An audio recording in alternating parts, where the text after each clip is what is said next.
Good morning, everyone. My name is Joseph Mikett. I'm the Director of Climate Policy here at the Niskanen Center. We are a Washington, D.C. based think tank. Our research and advocacy spans a variety of issues, but one of the most essential and important issues for us is climate change. And that's what brings us together today. Our co-hosts of this event today are our friends at the Woodwell Climate Research Center. Partners, we are partner organizations in an effort to elevate the status of climate science and bring for policymakers and policy thinkers the best available science into the discussion. And I think this is going to be a really interesting way in which to do that. You know, I was formerly a climate scientist, an active climate scientist. I suppose you never get to leave that mantle fully behind.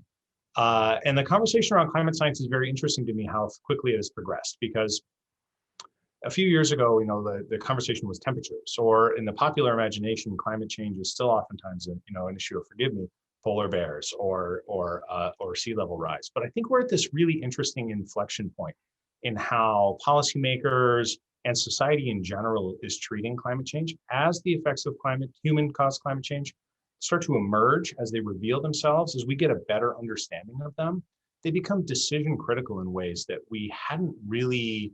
We'd always, like, we knew would happen, but now it is happening. And one of the ways that I think that's going to express itself, and it is expressing itself this year, is in how financial markets and those people who regulate and govern financial markets are starting to think about climate risk, right? As the effects of climate change emerge, as it's something we can detect and comprehend at a finer level, in more accurate and precise ways than we've been able to before, it's something that companies, investors, and regulators are starting to think about. So a few months ago, the Securities and Exchange Commission solicited public comment related to how climate risk should be disclosed by public companies, right? This gives investors a chance to understand how companies are thinking about climate change, how it affects their plans, how they're assessing the risks that they face. But it also raises, I think, a lot of really interesting technical and material issues. And so our conversation today, I think I want to ground in how do people who are studying this issue at the forefront think about the new information that's available related to climate risk, and how is that information going to be used in financial markets? And then we can kind of close and think about, what are the guidelines that regulators and others should be thinking about setting up fair, just rules that will allow society to adjust to the effects of climate change using the governing structures that we have today effectively and efficiently. So we've gathered a really spectacular panel to discuss this issue. I look forward to learning from them just as much as I hope our audience members will. They're bringing a variety of perspectives, but this is like heavy hitters in climate risk, and I'm really, really thrilled that they're joining us here today. Our first speaker is going to be Bob Litterman, who was a financial risk manager at Goldman Sachs for much of his career. Bob is on the board here at the Niskanen Center and the Woodwell Research Center. We thank him for his partnership and support, but also we respect that he has a deep well of knowledge related to how risk is managed in markets. And most notably, Bob was the chair of the Commodity Futures Trading Commission's report on Subcommittee on Climate Risk, which issued, I think, a pretty groundbreaking report on this issue last year. He's going to cover some of the issues that they uncovered in that process. We'll also be talking with Dr. Christopher Schwalm from the Woodwell Climate Research Center, who's an expert in understanding how climate risk forecasts can go from being what does my computer tell us is going to happen in 2100 to something that says, what do our modeling, what do our tools say is going to happen over the next few decades as the effects of climate change emerge, and how can we use that to understand climate perils at a much finer grain level than we have before. We'll talk with Liz Henderson, who brings an insurance industry perspective to this challenge. She has one of the coolest job titles I've encountered in the last few months, catastrophe risk management at the Aon Corporation. We really look forward to hearing her thoughts, and thank you for joining us. And lastly, Chris Kulgasian is coming to us from Wellington Asset Management, who they own a lot of things, and they have to think about how climate risk affects the things that they own. And they are also partners with Woodwell in thinking through how climate information can be put to use by market actors. So thank you for joining us. We thank these panelists for giving us their time and sharing their perspective. Again, if you've got questions that arise during the conversation, feel free to use the Q&A. Thank you all for joining us. With that, I would like to start with Bob. Bob, you were the chair of the CFTC's Subcommittee on Climate Risk, which I think was groundbreaking in its effort to try and understand how climate risk is going to be incorporated into financial markets, how it maybe already is in some cases. Since that report was published last fall, what developments have you seen in how the financial sector is approaching climate risk? And in particular, if you can give your thoughts on, how does this turn into a real consideration for companies and investors? We would really appreciate it. Thank you for joining us. Sure. Thank you, Joe. And let me mention, by the way, that Chris Gulgasian was also a member of that subcommittee. And I would say, look, the report did exactly what we had hoped. And in particular, what the Commissioner Russ Benham, who sponsored the Market Risk Advisory Committee that set up our subcommittee, had hoped, which is that we would come to a consensus and unanimously make a number of high-level recommendations. We came up with 53 specific recommendations. 12 of them in particular were from the chapter on disclosure of climate-related risk. And the fact that we did come to a consensus, I think, really helped to set off what we've seen since the report was published, which is a really accelerated move in the direction of understanding and managing climate risk in the financial sector. And there have been just many, many examples of how that's been happening. Some of them right after the report came out. For example, the Fed joining the NGFS, which sent an important signal. And a lot of the themes of the report were that we needed to join the international process that's ongoing and try and make sure that what we do in the US is very consistent with what's being done elsewhere in the international financial regulatory community. Within the US, the financial regulatory structure starts with the Financial Stability Oversight Council, which is chaired by Treasury Secretary Yellen. They met, and if you saw the public part of that meeting, it was one regulator after another saying, yes, we understand climate risk is important. We have to move forward with it. And so, that was very nice to see. The SEC request for comments, clearly there was a indication from the members of the subcommittee that we need leadership from the financial regulators. And so, this is clearly the type of leadership that we were looking for.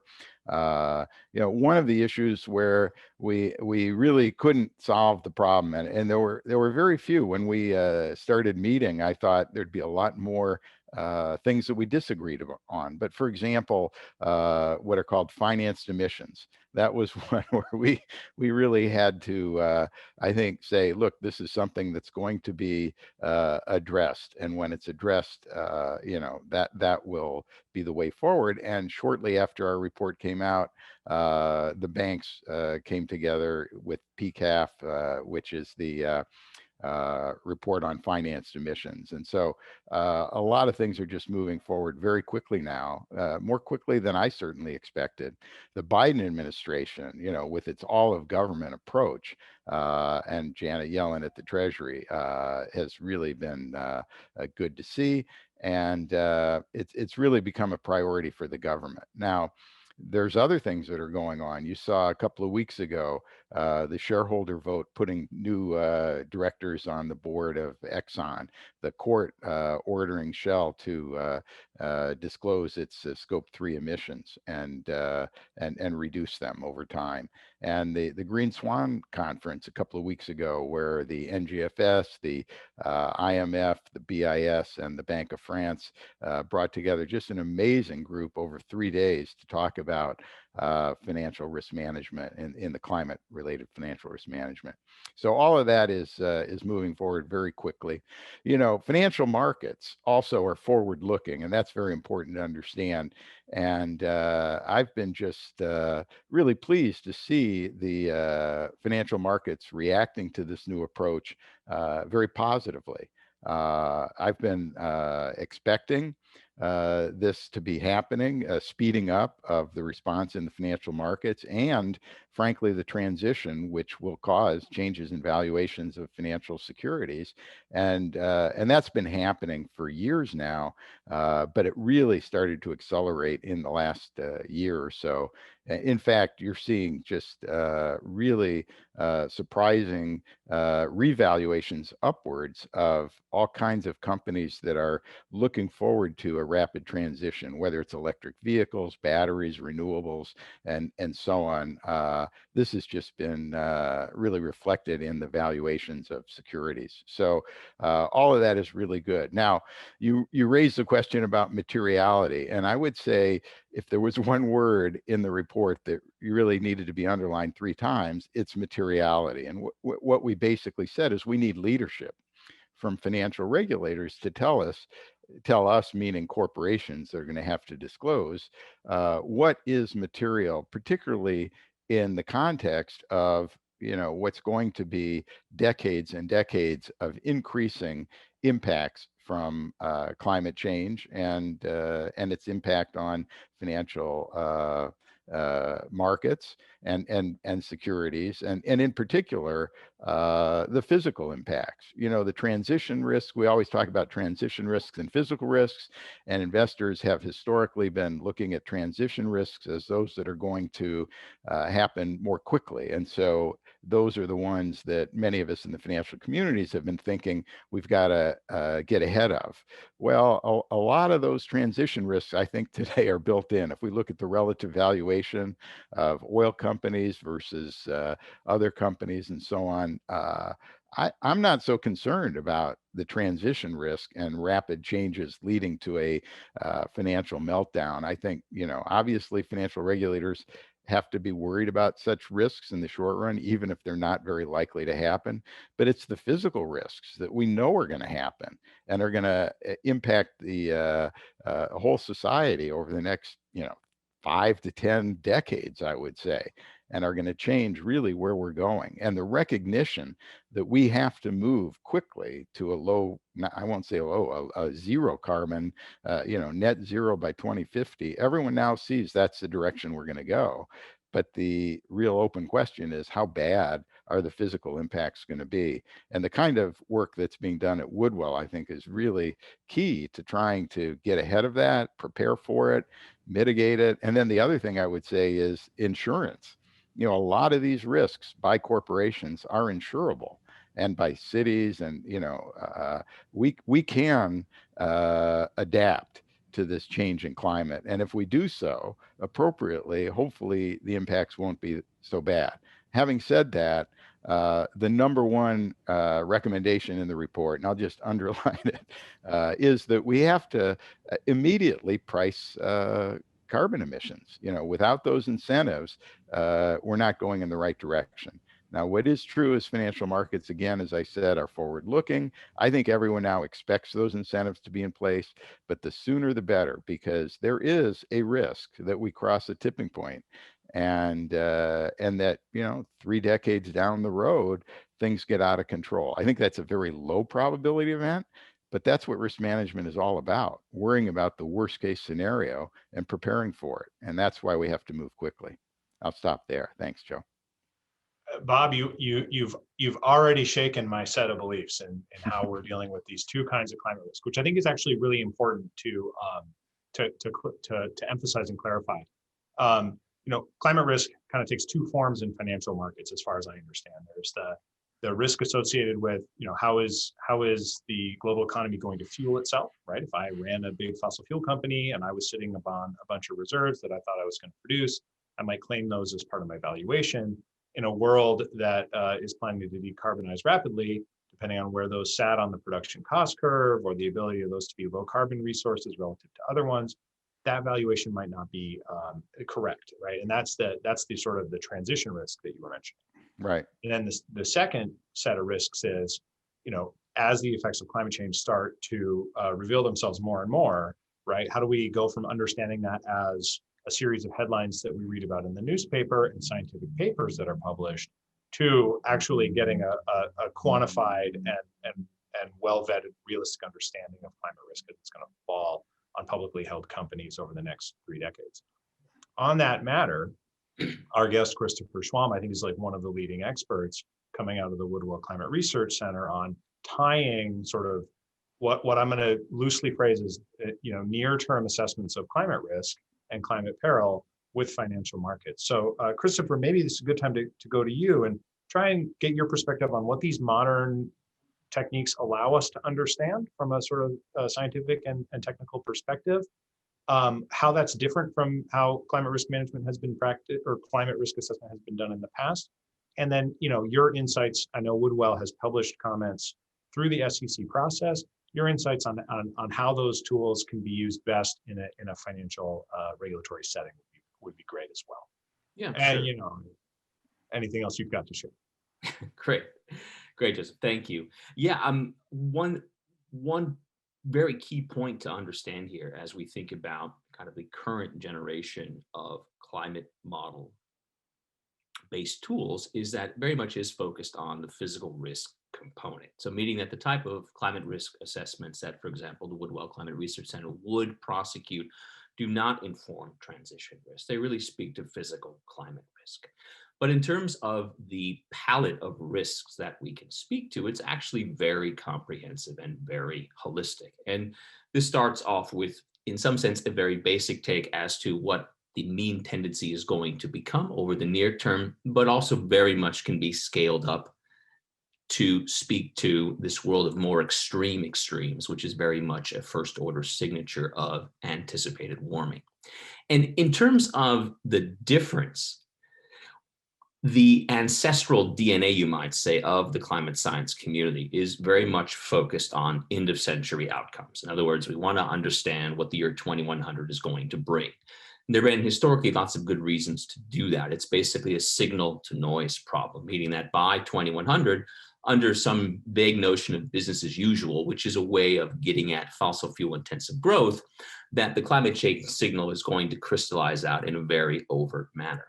However, with the now soon to be 6th generation of climate models coming online, there's been such sustained progress since the very first international report was kind of articulated, which was in the late 80s and early 90s, such that we very much have the knowledge base encoded within the current climate models to be able to focus on near-term events, even if they are indeed extreme events. And again, this is a very broad palette. This can include things such as hurricane storm tracks, to some notion of flooding, agricultural failures, and so on. Where things get interesting is how we crosswalk the, for example, probabilistic assessment of agricultural yield failures, just to use that as an example, how we crosswalk these type of probabilistic vignettes with their respective reliabilities.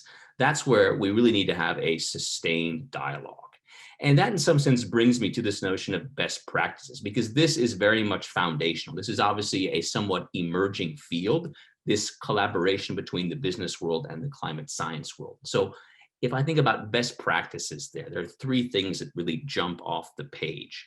One very much links back to this notion of reliability. And it's this idea of vocabulary building, which might sound somewhat pedestrian and boring, but it's absolutely foundational.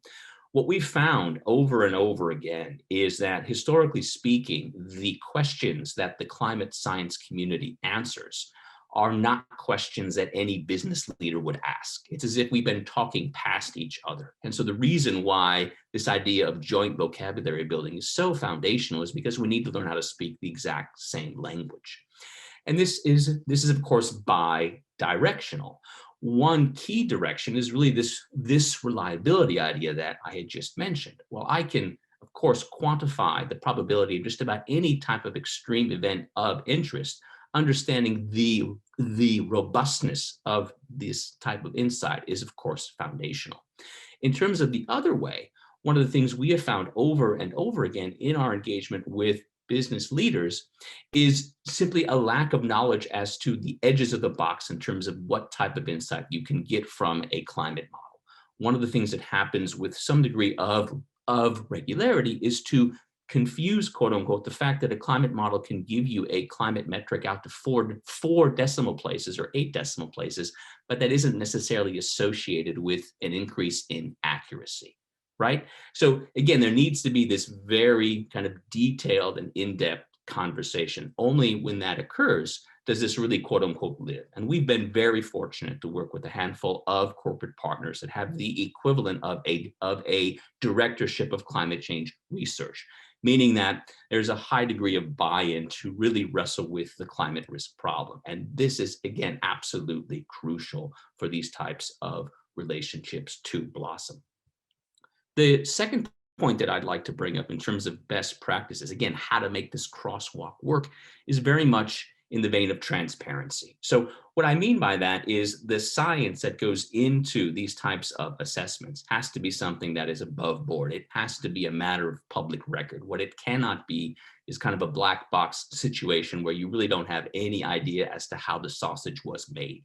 Because fundamentally, what's happening here with this emerging link between the business world and the climate science world, this whole construct of climate compliance, is that there is a very clear fiduciary responsibility, and that needs to be auditable. That's something it has to be above board. And so from my perspective, one thing to really nudge this forward would be for the market setting regulatory players to make sure that this level of transparency of above boardedness is very much written into the norms of how this ought to be prosecuted. The final thing that I'd like to bring up, again, this notion of best practices, lessons learned so far, is what I'm going to call morality. And this is somewhat tricky here because fundamentally what I can help a corporation understand is physical climate risk. And I'd like to do that from the perspective of an honest broker, right? But obviously there are biases involved in every single thing we do. We are, after all, only human beings. What's happening here, though, is that some necessary conversations are simply not being had. So I'll just give you 2 brief examples of this. When we think about doing probabilistic assessments, what happens is we tend to be more focused on minimizing the false alarm rate. But what about missed warnings? That is, there's this kind of moral conversation, ethical conversation that needs, I think, to be part of this emerging partnership between the business world and the climate science world. And one other example here, and this I have to admit is something that I see as a reckoning of sorts, which is very much in the pipeline. If we think back not too long ago, a month or so ago, the IEA released a net zero emissions scenario, which is a catalog of things that need to get done in order for the global economy to reach net zero by the year 2050. Now, the idea here is that once we've done that, we will be on the right side of the Paris Accord. Now, what's interesting here is that if you read the fine print as to how that's supposed to be prosecuted, the actual implication is that in the year 2050, we will have needed to retool how human affairs are organized. But what we will have bought ourselves is only a 1 in 2 chance, a 50% likelihood of staying below the Paris threshold. This is something that is often glossed over in this particular debate, not just on the business side, but often within the climate science community. And I think there's so many issues here, moral, ethical issues that have yet to be unraveled, and that this emerging partnership, again, between the business world as well as the climate science community can help articulate. With that, I will stop. Thank you. Well, thank you. That was really helpful, actually, and I'm glad you took you provoked us on that. We can return to some of those questions at the end, I hope. Let's shift over and actually talk to somebody from the business community. Liz Henderson is joining us from Aon, big insurer. One of the things that I struggle, and I'm supposed to know about these things, to understand is, Liz, year by year, we see more of these like billion-dollar weather events, and sort of unpacking what's behind those. Some of them are insured, some not. Oftentimes they fall on public coffers here in the United States. I'm interested in your perspective as you think about climate change and climate risk, how we identify and measure it. The things you're keeping an eye on from an insurance perspective, or the things you and your colleagues are studying now. Great, and thank you for inviting me to join this conversation. I love, Chris, what you said about increasing the conversation and dialogue between the business community and the science community, because that's exactly what is really needed to continue to advance our efforts around reducing the impact of climate change for homeowners and business owners, and the role that insurance specifically plays in helping create resilient communities is a really important part of all of that.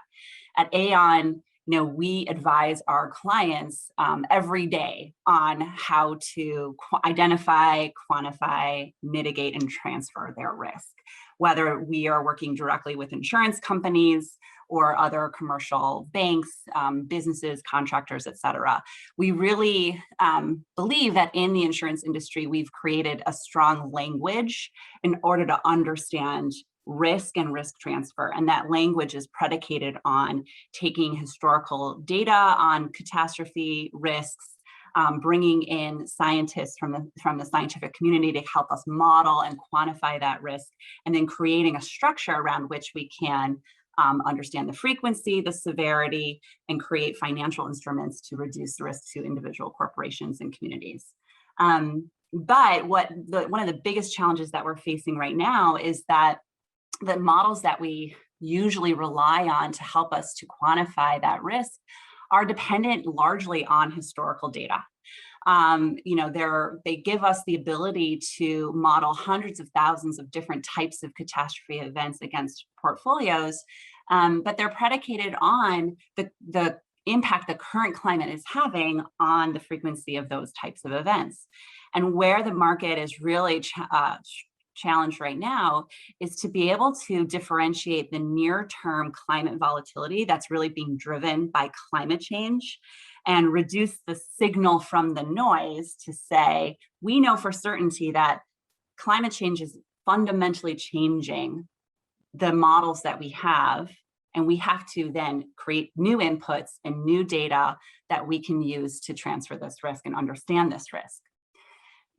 Just stepping back a little bit, I think insurance plays a really key role in helping all of the stakeholders involved in recovering and footing the bill of catastrophe events to really understand what is the true cost of this risk. Because as insurers, we have to price for it before the event happens. We have to understand and build into our premiums exactly what we think the cost might be once the event actually occurs.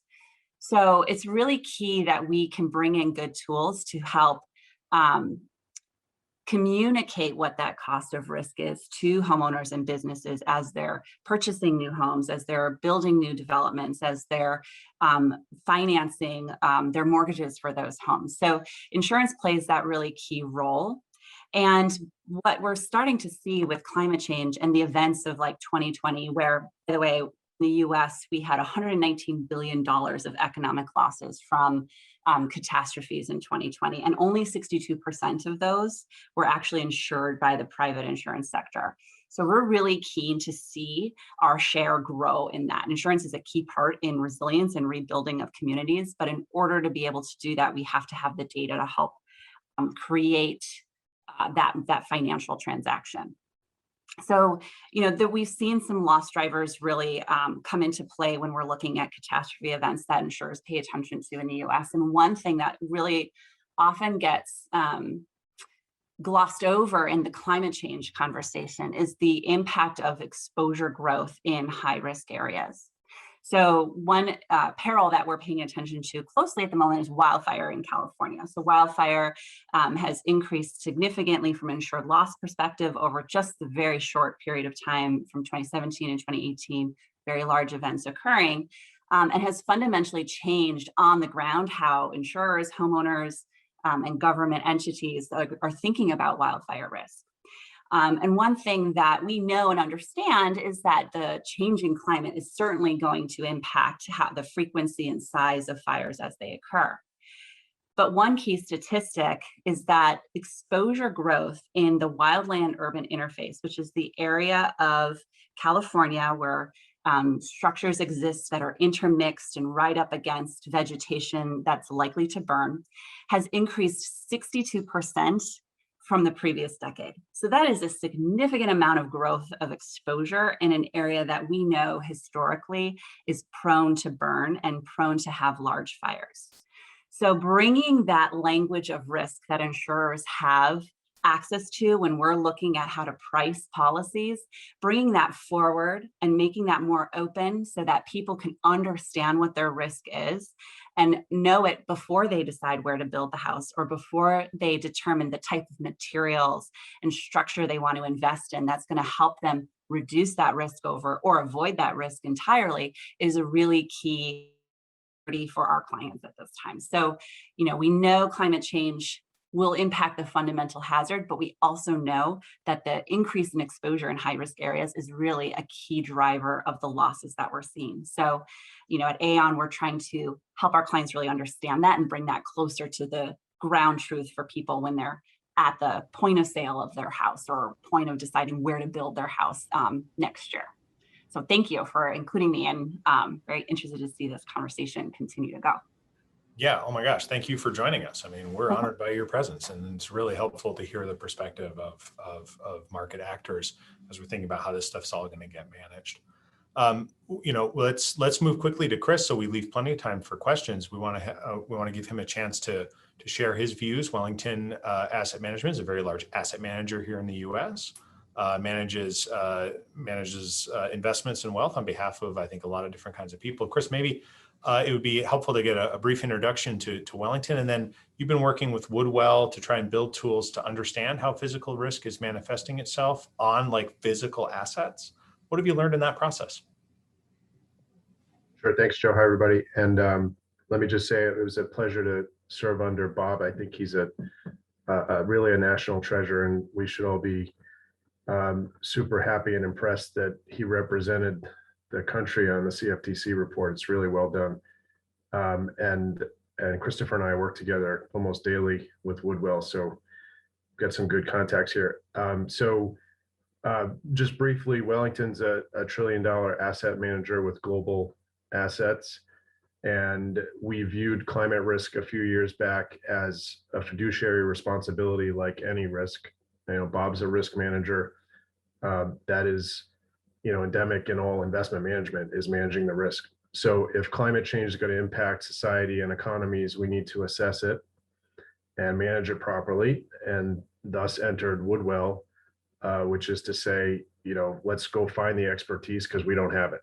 And scientific expertise is the way to go on this. Financial people don't have that background and would take far too long to develop it, even if we had the brain, which I certainly don't. So we go out and get people like Christopher and Phil Duffy and Zach to partner with us, and they have really educated us on these physical risks that are being talked about. Wildfire, certainly one of them, but heat, drought, hurricanes, flooding, water scarcity, sea level rise, these are the main risks that we have evaluated. And essentially what we've tried to do is to visualize them on global maps where we project them out 3 decades. Earlier we heard about the year 2100. One of the things we don't do is talk about the year 2100, and very consciously, because it's outside of the investor time horizon. It's a very important year scientifically, especially with some of the longer risks like sea level rise, but it is not, in the 1, 3, and 5 year time horizon of a typical investor. But it turns out there's enough physical damage in the next 10, 20, 30 years that you don't need to get into the year 2100. And we have certainly seen that both in realized events and in the projections that are coming. So I'll marry that with another thought, which is, we talked about the SEC public comment. When we started this process with Woodwell, one of the first things we did is we read over 1,000 disclosures from public companies, and we found generally they were very weak and lacking in physical risk disclosure. Hence, Chapter 8 of the CFTC report on disclosure. And you'll see this SEC public comment now. I think you're going to see a big ramp on disclosure of physical risks. I think they've been underassessed, underpriced, I think adaptation and resilience have probably been underpriced relative to transition risk. And so what we did 3 years ago is we put out a framework to help companies better disclose. It's called PROC, Physical Risk of Climate Change. And then just last week, we issued PROC Part 2, which is a call for companies to also disclose their location data, which when you say it out loud sounds very obvious and simple, but it doesn't exist. It's a pretty glaring gap. You can go on a retailer website and look up where the Home Depot is near you. But in public regulatory filings, you cannot get all of the locations of all the owned or operated sites of a company. It's pretty amazing. So I think what you're going to see here is a marriage of more tools. Us with Woodwell, we have the tools to assess this risk, but one of the gaps is the locations to use the tools on. And so I think you'll see some push to get those locations and other data to be more transparent and obtainable and not have high friction cost to getting them. And then investor asset managers like us partnering with science organizations to assess that risk, to better price it, as Bob said earlier. And I think one of the key things here is in Woodwell and Wellington and other scientific organizations is that a belief that the markets can move prices and that the movement of those prices can change regulation, can change society. And that's the idea that has probably not been in place in the past, is that better pricing of the assets can actually change the momentum of regulation, et cetera. I think you're starting to see that movement. Well, thank you, Chris. That's a very interesting perspective.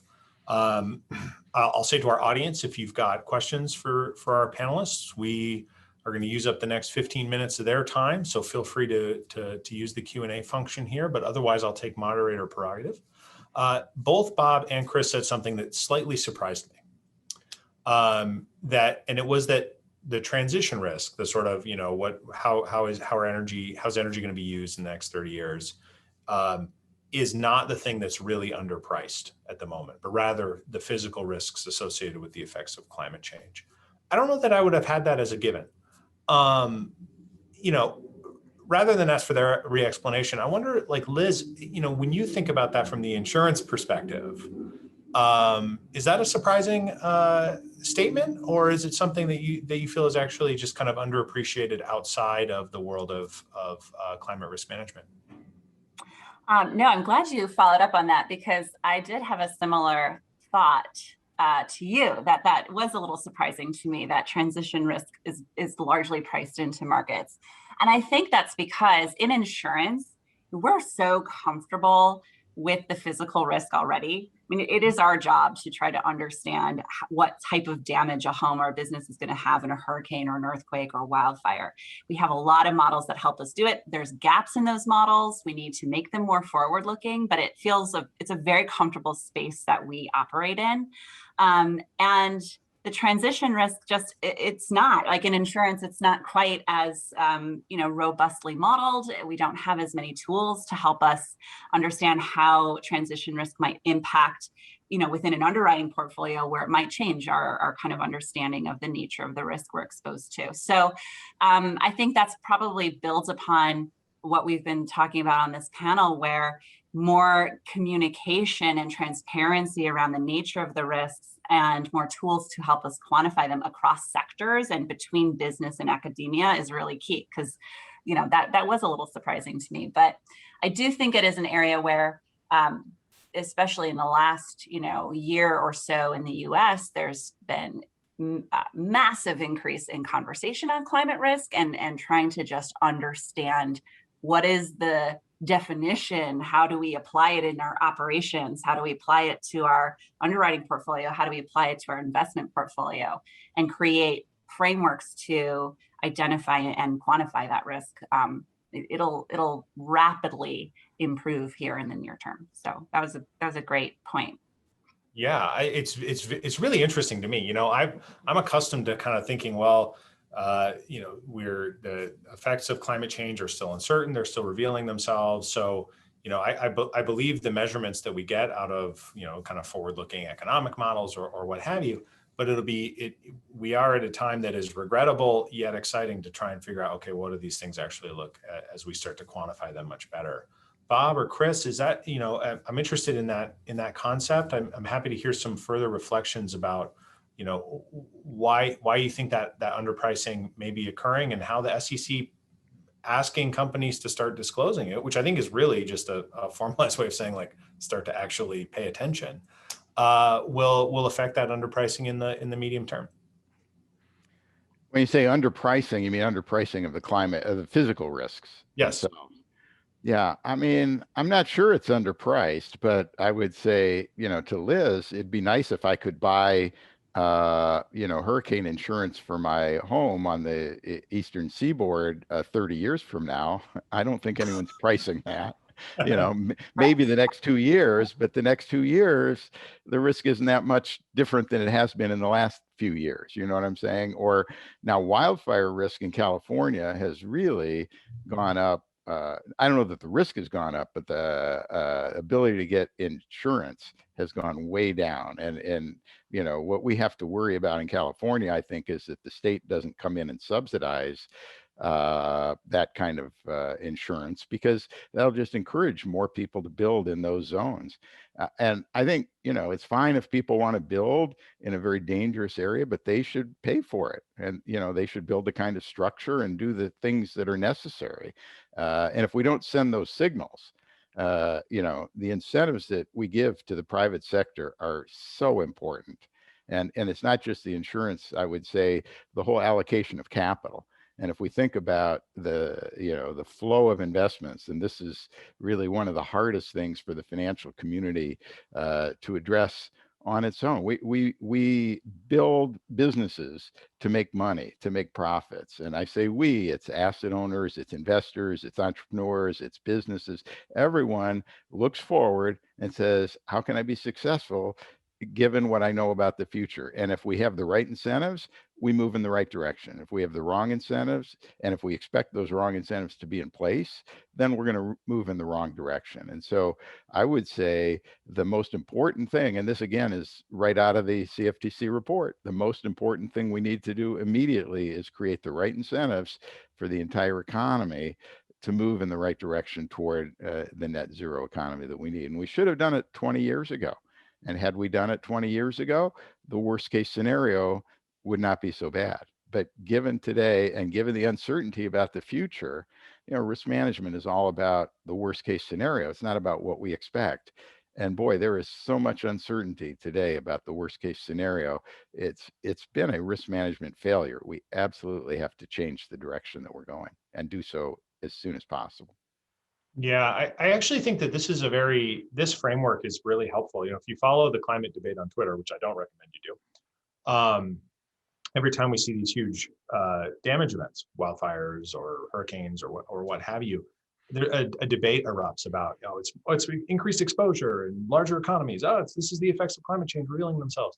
And like, there are technical ways to examine that, but really the way that society stops building a bunch of new stuff that's unprotected to the effects of climate change is by asking people to actually critically evaluate what they're doing when they're making large scale investments. And that will, and so it seems to me that these types of processes at the SEC and for where it's formalized, and just generally raising the bar for awareness of climate risk, will help us denude that debate as we stop making really, really perverse choices about, where we build fancy big buildings or homes or other things.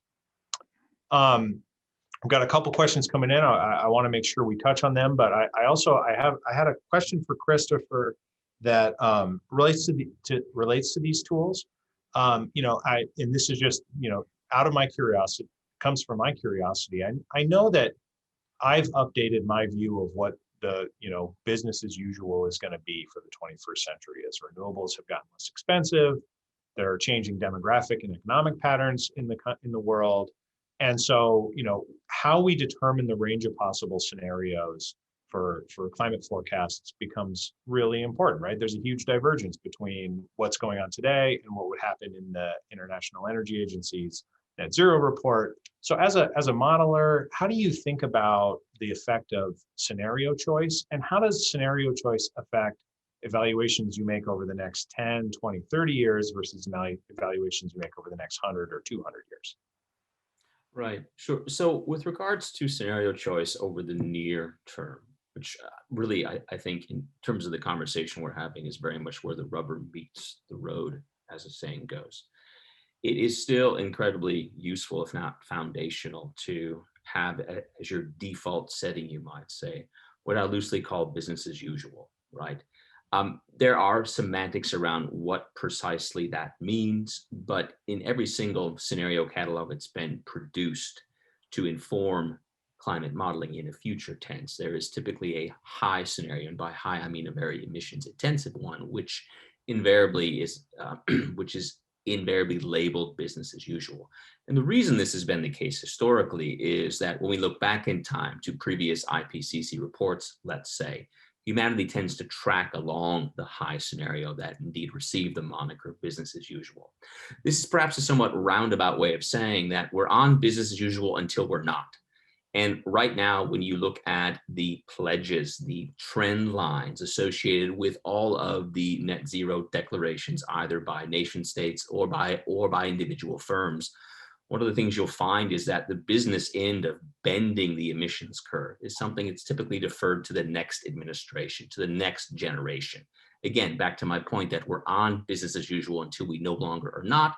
And right now, we simply don't have any indication that we have departed from business as usual. And just to put this into maybe a slight historical context, some recent work that we've been involved with is where we looked at business as usual, going back to the year 2005 as it transitioned to 2006, because in the current generation of climate model simulations, that's where historical switches to scenario based, right? So you can simply look back in time and say, well, business as usual was X, what actually happened historically. And it turns out that the mismatch between these two in terms of cumulative carbon dioxide emissions is less than 1%. Again, we are on the business as usual trajectory with all that it implies until we leave it. And right now, there is no indication that we are going to do that. The kind of rebooting of the global economic system after the pandemic-induced decline is a golden chance, quote unquote. But until, again, I see sustained movement away from fossil fuel intensive development, we will stay on business as usual. The final point that I'll make here is that even assuming we move away from that, just to get to your notion of scenario choice, if it makes sense to look at multiple scenarios, the answer there is yes, but even under that scenario, we need to stick with, again, what I loosely call business as usual, because we need to quantify the opportunity cost of no climate policy, right? That has to be a beacon. We have to understand what the goalpost is in the here and now, so that if we do take some form of corrective action, which can be encapsulated in yet a different scenario, there are numerous ones that we might choose from, that we understand how we will, quote unquote, move the dial. I'll leave it at that. Yeah, thank you. I know that that's, there's a lot of decisions in making. There's a lot of decisions that confront the forecaster, and I think that it's really helpful to hear the reasoning behind, why we choose different, why we make these different choices, trying to actually create something that is going to be valuable for market actors, right? Which is, it's a very different question than what you're trying to do when you're doing like a scientific study, as you pointed out very early in the program. Joseph, if I could just underscore what Christopher just said, when we talk about business as usual, in this context, what he just said is that's a worst case scenario. That's not, it sounds like that's, and it is indeed the scenario we're on. But, when you're doing risk management, you don't want to be on a worst case scenario. You want to be on an optimal scenario, which would be a scenario where you have strong incentives to reduce emissions globally harmonized. And, hopefully we get onto that very soon.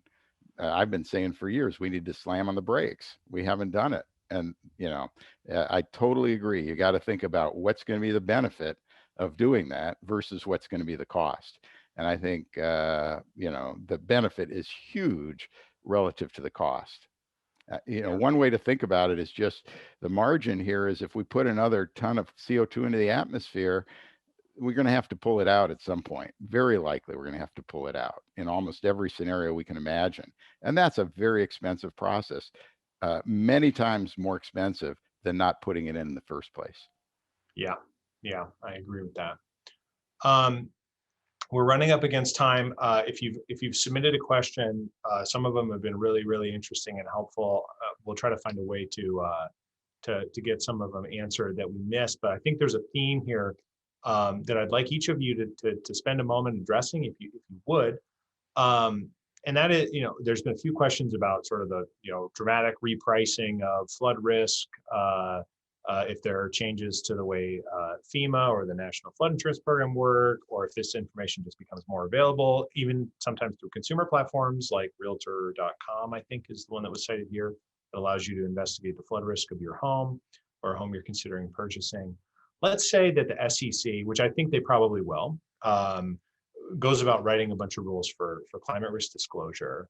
I'm interested in your all's thoughts on what is the best outcome associated with that a decade from now, in the way that individual homeowners don't report to the SEC, but that the SEC having disclosure rules and having sort of top level transparency coming from companies will start to affect our decision making. Let's say a decade from now, or you can change the time scale if you think that's appropriate. And what could go wrong? Like, what could be missed? What would bad SEC regulations look like? Chris, maybe we'll start with you, if that's a well-posed question. Sure.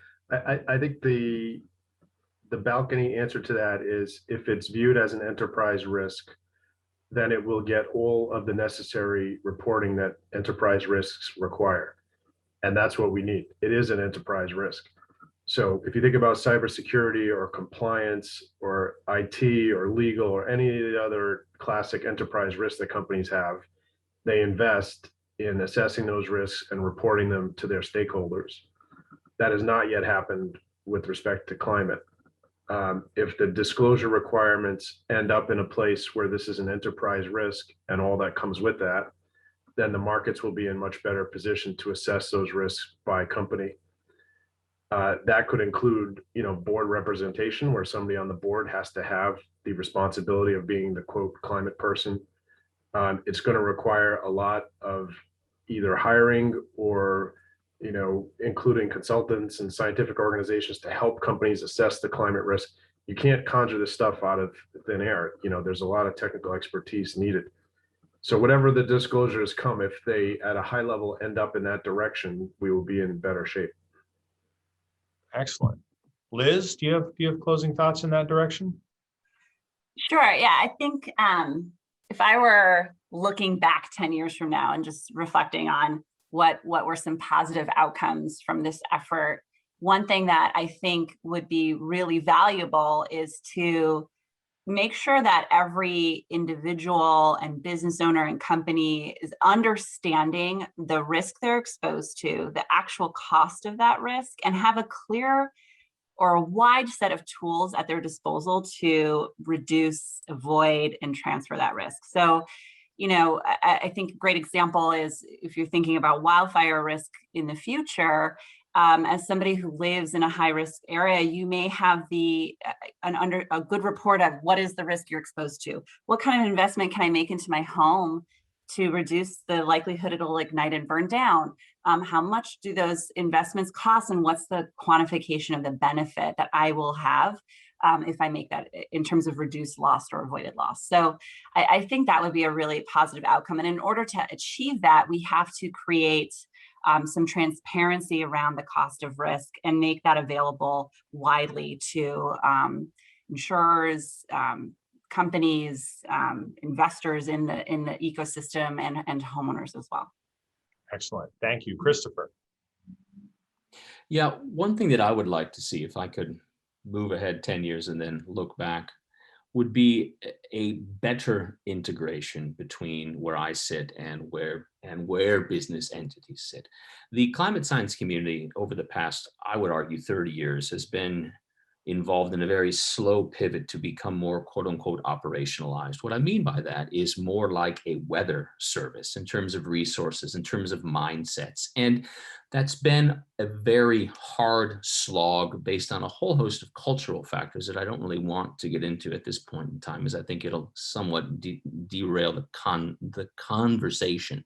So my point here is that looking back 10 years, I think that there's a golden opportunity with this, again, emerging crosswalk between the business world and the climate science community to really push that, to make that a more concrete nudge, such that a climate science community can simply get better as a provider of insight on physical climate risk in terms of the perils, in terms of the level of granularity, and in terms of the overall precision and accuracy. I think there's a lot that could be done, and that business world writ large, particularly if these type of disclosure regimes are normalized, could really provide a significant nudge factor that's simply been missing. And I would very much welcome that.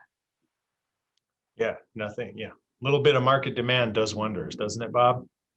Absolutely. Yes. And you know, the reporting is great, and you know, and it's necessary, as Chris said. It's something that should be done at the board level, and I hope that we all do that. But I will point out that that in itself does not create the incentives that we need to reduce emissions. It doesn't address the fundamental underlying risk management failure that is leading to all of this potential damage, and that requires really globally coordinated efforts to create those incentives. And so I hope to see that global coordination. And if I can take a little bit of exception with something Christopher said earlier, I expect to see that happen very quickly. A lot like marriage equality, it's never going to happen until it happens. And so I do hope and expect, and I'm optimistic that we'll slam on the brakes. And I just hope that it's soon enough. And that's something that only time will tell. Yeah, well, I think you'll find very little disagreement on that point here, as well as at the Niskanen Center. I've taken a lot from this conversation. It feels kind of technical at times and kind of remote and difficult to understand. How do these changes affect everybody, from the individual decision maker to people who just make passive investments in big portfolios and trust that it all works out. But I think we've actually sort of mined some of those connections in a way that I was hoping to. And so I'm very pleased with this conversation. I'd like to thank all of our panelists for joining us. I think this is going to be probably one of the bigger issues in climate and the management of climate risk over the next couple of years. And until we get to that time that Bob and I agree is perhaps closer than any of us imagine, where we're having a real conversation around how incentives can reduce these risks for the longest terms and avoid worst case scenarios through mechanisms like carbon pricing or other things. If you'd like to read more about those, you're more than welcome to do so at our website, niskanencenter.org.